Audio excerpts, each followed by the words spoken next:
class, this is your UTS instructor Ma'am Ali at dahil panibagong linggo na, panibagong module naman tayo. So, flashback sa ating last meeting kung saan inangkin natin ang bintana ni Johari. And hopefully sa pag-angkin natin ng bintana niya, na-discover pa natin yung mga bagay-bagay tungkol sa sarili natin. For example, our strengths, weaknesses, and our blind spots. So, for today's lecture, aalamin naman natin ano ba yung connect ng ginawa nating activity sa ating module number 2. So, alam ko naman na excited na kayo for our lecture, so hindi ko napapatagalin pa ang intro na ito. Pangmalakasang PowerPoint, pasok! Okay, so for today's lecture, we will be talking about once again the self. However, we will view now the self as a cognitive construct. So when we say cognitive construct, it is something that is created and recreated in the mind. So, for this lecture, we will be covering topics on William James' version of I and Me versus Carl Rogers' version of I and Me. So, kung maaalala nyo, si William James, nakilala na natin siya sa lesson 2 natin, sa Sociological Perspectives of the Self. However, ngayon, babalikan natin siya ng very, very light kasi i-compare natin yung I and Me niya sa version ng I and Me ni Carl Rogers. And then, we also have the identity and self-concept, and we will also be discussing about the self-schema. And then, babalikan natin ng konti din si George Herbert Mead, kung naaalala niyo pa siya. Nakilala din natin siya sa Sociological Perspectives of the Self. And ito din yung sinabi niya, yung sa symbolic interactionism. However, meron pang additional dun sa theory niya na mako-connect natin sa topics natin for this lecture. Next, we have Carver and Schazer's public and private self. And lastly, we will be discussing about the group identity and self-awareness. So for the learning objectives, hopefully at the end of this lecture, you will be able to first identify more ideas in psychology about the self because po, yung mga theories na i-discuss natin sa video lecture natin is karamihan doon, most of it is theories under psychology. And merong konti na under sociology. However, we were able to discuss it already, and that will just serve as a supplementary topic for the lectures that we will be covering at this video. So second, we have create your own definition of the self based on the definitions from psychology. And lastly, analyze the effects of various factors identified in psychology in the formation of the self. Because as we all know, there are a lot of factors na nakaka-affect sa formation of ourselves, development of ourselves, and even on how we view ourselves. So we will be discussing all those things in this video lecture. So for today's lesson, as we all know, in the previous module, we already discussed few concepts in philosophy, sociology, and psychology regarding ourselves. So, kung mapapansin natin, there are various definitions of the self. Marami silang iba-ibang explanation kung ano yung self. And these definitions are similar, karamihan similar to each other. Yung iba naman different, yung iba contrasting. And there are also concepts na interchangeable. So, sa lahat ng na-discuss natin, to simply put, the self is the sense of personal identity of who we are as individuals. So yung self natin, ito yung personal identity natin. Ito yung kung paano natin i-identify yung self natin and kung sino tayo as individuals. So, kumbaga, mas pinapalalim lang siya and mas pinobroaden ng ating mga philosophers, sociologists, and psychologists para magkaroon tayo ng iba-ibang views sa self natin and mas maintindihan pa natin yung depths ng self na meron tayo.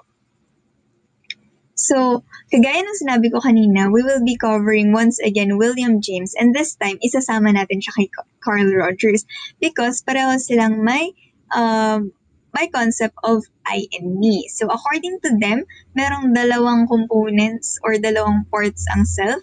We have the I, which according to William James is the thinking, acting, and feeling self.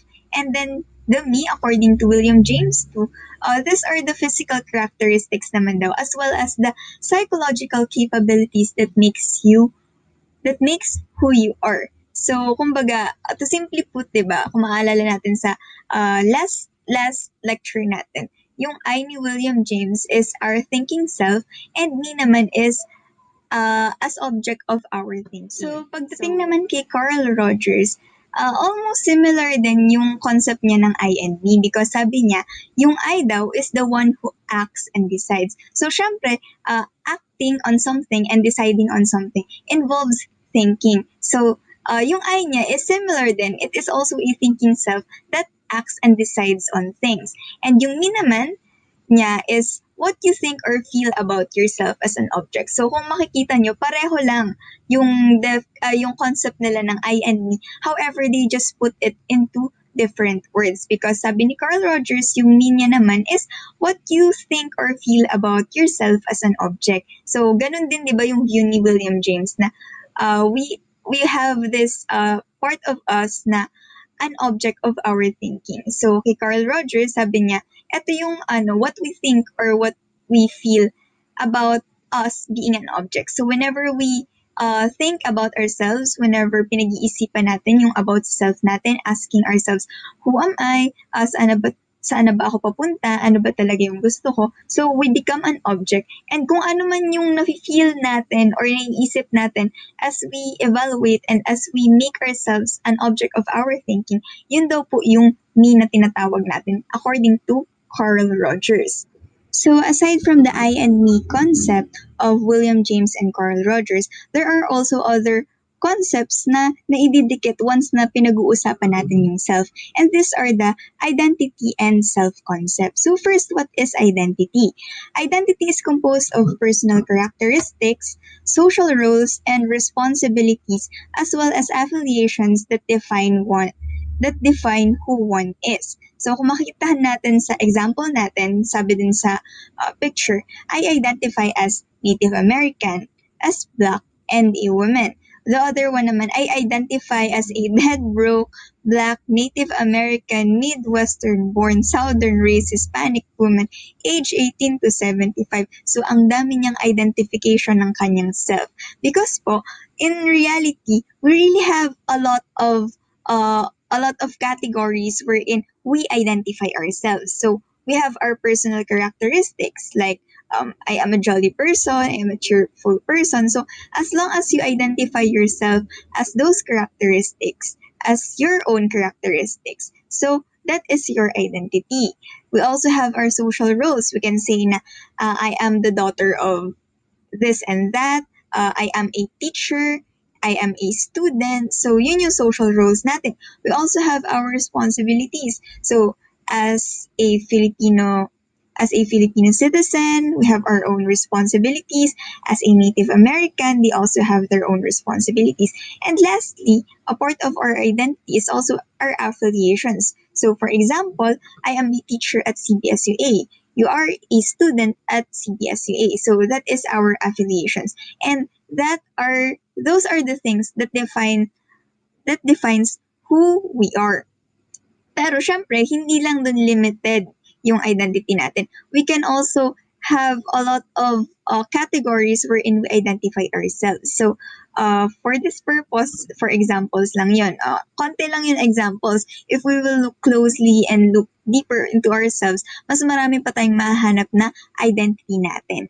And next, we have the self-concept. So, the self-concept naman is what basically comes to your mind when you are asked about who you are. So, it is similar to the self-image na pinag-usapan natin. Now, once we are asked who we are, yun yung sinasagot natin. Yun yung self-concept natin. Yun yung alam natin about ourselves. So, kagaya sa picture, although ang tingin natin sa kanya is a dog, however, sabi niya siya ay flower. So, yun yung self-concept niya, yun yung tingin niya sa sarili niya. Na although ang tingin natin sa kanya dog, isa siyang flower para sa kanya. So, that the self-concept of that dog is a flower. And later on, i-discuss natin sa mga susunod pa nating modules kung paano ba nagkakaroon ng discrepancy yung self-concepts natin. Because there are times na iba yung totoong sarili natin kesa dun sa ideal nating sarili. Yung sariling iniisip natin na tayo yon. Kagaya nitong dog na to, in reality, dog siya. However, ang self-concept niya, yung naiisip niyang self niya is a flower. So, abangan nyo guys kung paano nagkakaroon ng discrepancies yung self-concept natin. Mas papalilimin pa natin yan sa mga susunod nating module. So for now, yan na muna. Bibigyan ko lang muna kayo ng mababaw na pagkakaintindi sa ating self-concept. So, yun pong tinatawag nating self-identity and self-concept. Hindi siya constant. Ibig sabihin, hindi sa buong buhay natin, yung identity natin and yung self-concept natin, yun lang yun, simula pagkabata hanggang tumanda tayo. Because po, nag-iiba-iba siya and at the same time, pwedeng nadadagdagan at nababawasan. So, for example, ang identity ko today is, at this moment, I am a teacher. However, pwedeng in the future, I am already a psychologist, di ba? Kayo, at this moment, your identity, your social role is you are a student. However, in the future, you can be a future educator or a future policeman. So yun. When it comes to our self-concept naman, at this moment, I think sa tingin ko, isa akong mabait and responsible na teacher tsaka anak. However, kapag tumanda na ako, probably since may change na sa sa social roles. So, pwedeng maging maging strict pero unbiased na teacher and psychologist. So, ganun po. Hindi siya fix lang sa buong buhay natin. At a certain point of time, nagbabago-bago siya. However, hindi drastic or hindi mabilisan yung pagbabagong meron tayo. Gradual siya, dahan-dahan. And then, itong concept na to, itong sinasabi natin na hindi fix yung self-identity and self-concept natin, kinapture naman ito ni Carl Rogers sa kanyang self-schema. So sabi niya, self-schema is an organized system or collection of knowledge about who we are.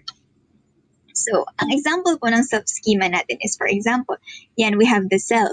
And then sa self na yun, meron tayong hobbies, family, nationality, and religion. However, those hobbies, pwede siyang magbago, pwedeng madagdagan, pwedeng mabawasan.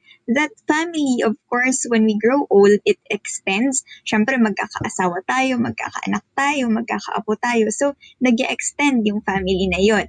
And then, our religion, pwedeng ngayon, Catholic ka, and then later on, you realize na parang mas naniniwala ka sa Iglesia ni Cristo or Muslim or kung ano pa man. And then sa nationality, of course, Filipino tayo. However, when we migrate to other countries and magstay tayo dun for good, nagbabago din yung nationality natin. Pwedeng maging dual citizen na tayo or American citizen, Canadian, or kung ano pa man. So, syempre, hindi lang nalilimit dyan sa hobbies, family, religion, and nationality na yun, yung self-schema na meron tayo. So, marami pa tayong self-schema na related sa self natin and nakakategorize siya depending sa, kumbaga, central similarity na meron yung schema natin. Kasi kung babalikan nga po natin, isa siyang organized system. Collection siya ng knowledge about who we are. And yung knowledge na yun, yung collection na yun, organized siya, may nakakategorize siya depending kung saan siya nabibilang, and at the same time, nag-extend siya, pwedeng related siya sa isa't isa, or pwedeng may connection siya sa bawat